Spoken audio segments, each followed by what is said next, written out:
Hello, everybody. Welcome to After Further Review. I am your host, Steve Tower, and we've been on a little bit of a hiatus, but we are back and ready to jump into a brand new project with the newly arrived Football America 2024 season.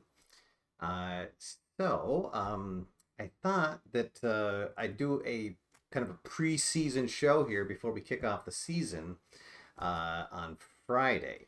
And the title for this season is going to be the season on the edge, and I'll show you why that name is was picked in just a minute. But first, let's do now. This isn't a Kurt Berglund, I guess, official authentic unboxing, but it is still sealed in its envelope. So this is what you get when you get the printed.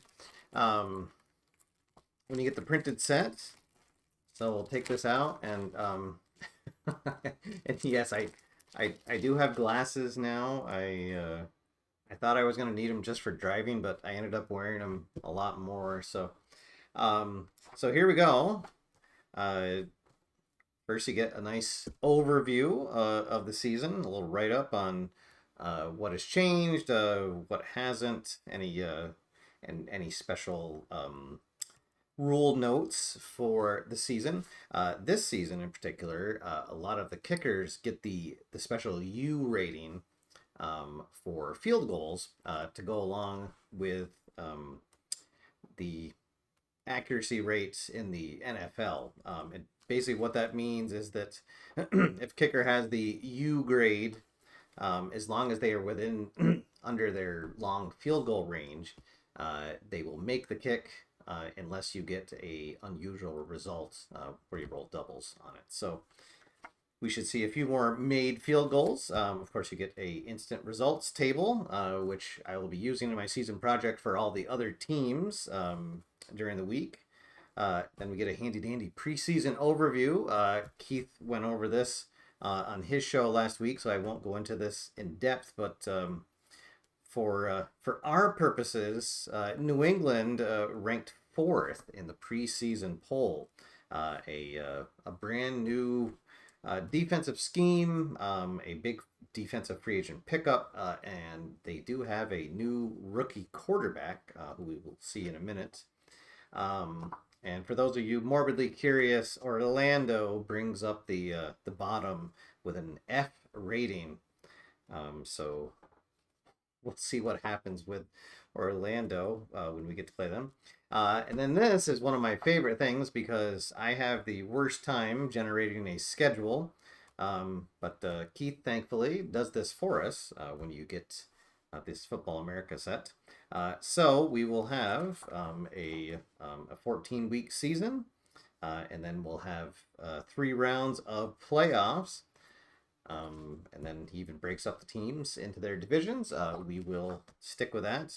And so our first game is going to be at home, and we will be taking on Memphis, the Memphis Blue Sharks, who last year in my season project, they were the runner-up in the Avalon Cup. So we'll see if they have a hangover from being the losers of the championship game. And then here are the teams. I won't go through them in detail because we'll be seeing them during the season. There is the Detroit club, who is my returning champions. And let's see, we'll be playing Detroit. We'll be playing Detroit in week 2. We have 2 home games in a row on our schedule. So Memphis and then Detroit. So Detroit should be another tough team this year. Golden Bay, who was the preseason favorites. And here's the team we'll be playing. First week of the season, veteran Joe Maddox, the quarterback for this Memphis club. They have a really good line, as well as a couple of really good receivers. So we should have our hands full with them. There is New York, and here is the team everyone's been waiting to see, and it is New England.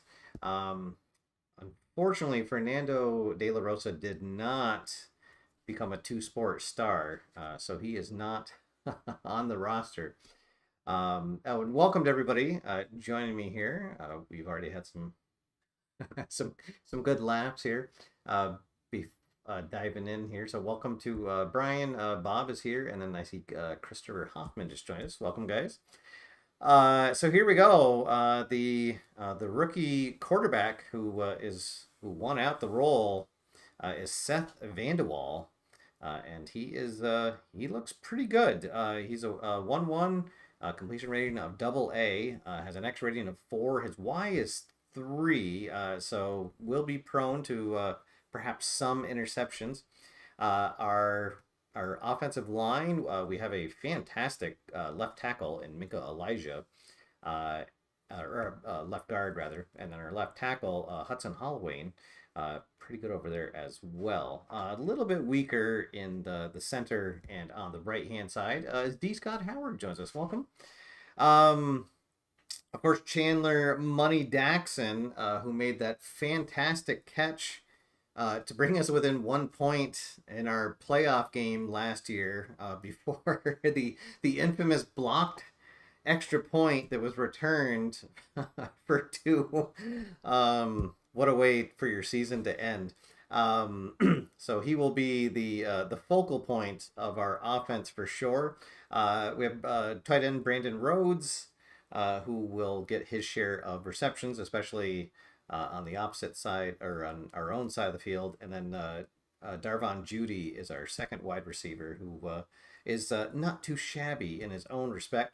Our running game is going to be suspect, to say the least. LaShawn Boomer will be our number 1 running back, but we will probably not be doing very much running. As Richard Beach joins us. Welcome, Richard. Thank you for tuning in. So lots to look forward to there with our rookie quarterback.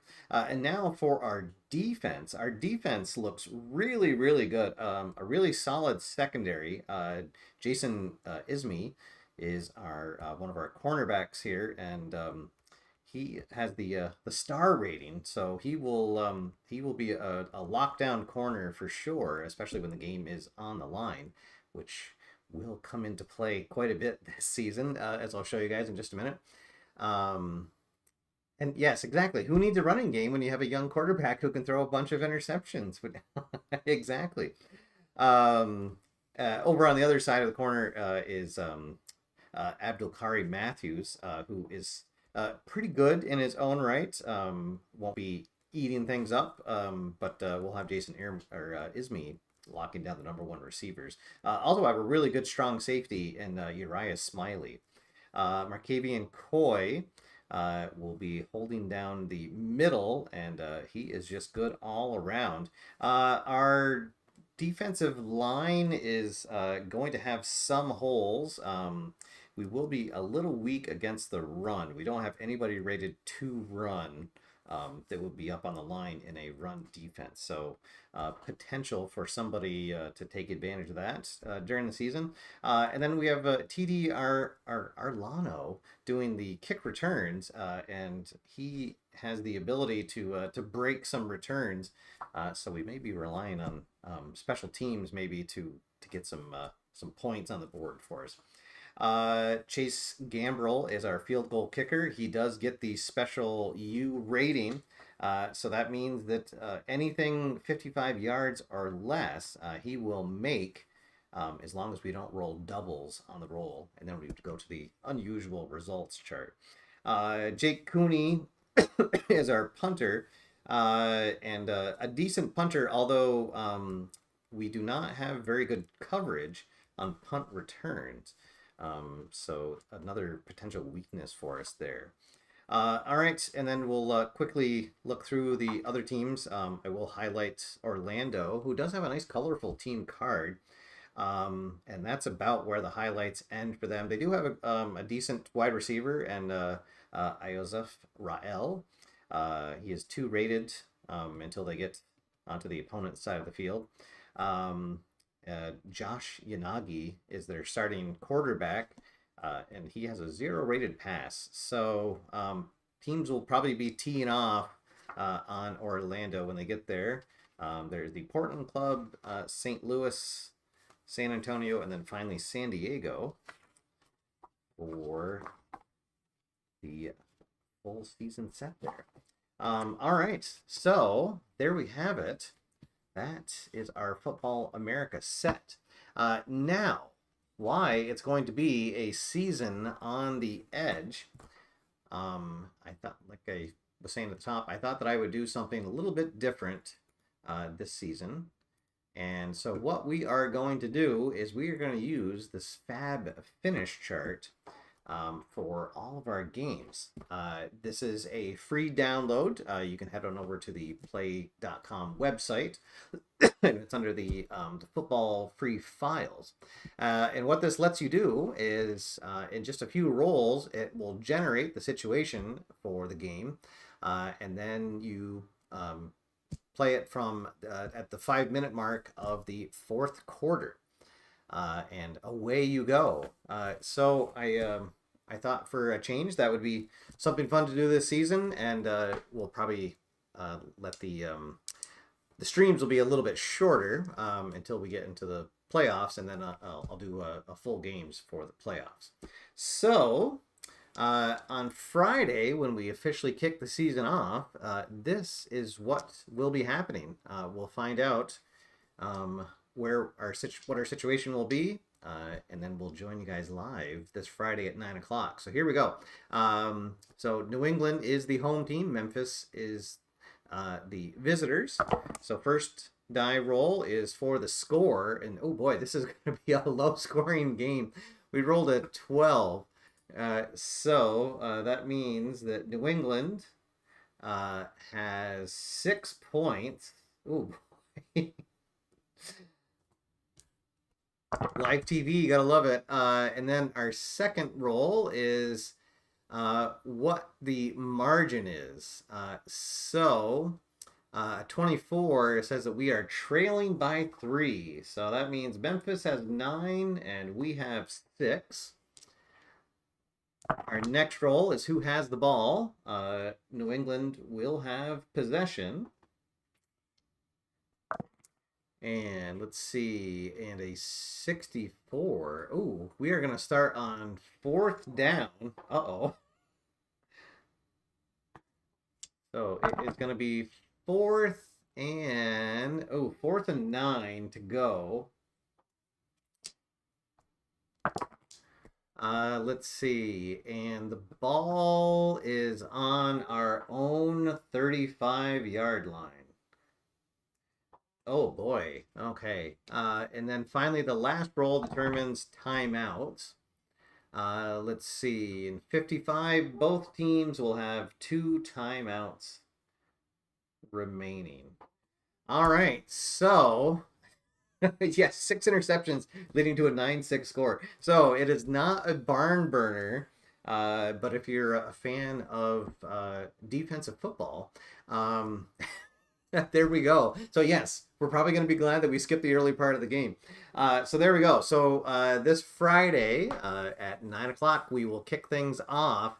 We'll start at the 5-minute mark. New England will be down 9-6, and they will probably be punting as they'll be facing a 4th and 9 from their own 35-yard line. So there we go. That will kick off our season on the edge this week. So there we go. All right. Thank you everybody for tuning in. Quick show tonight. And we'll get back on schedule. Fridays will be game night going forward until we finish the season. So every Friday at 9, I hope you can join me for New England Minutemen football season on the edge. There we go. All right, guys. Thank you for tuning in. Thanks for watching. Until Friday, my name's Steve. Get out there, have fun, play games, and I will see you after further review. Have a good night, everybody.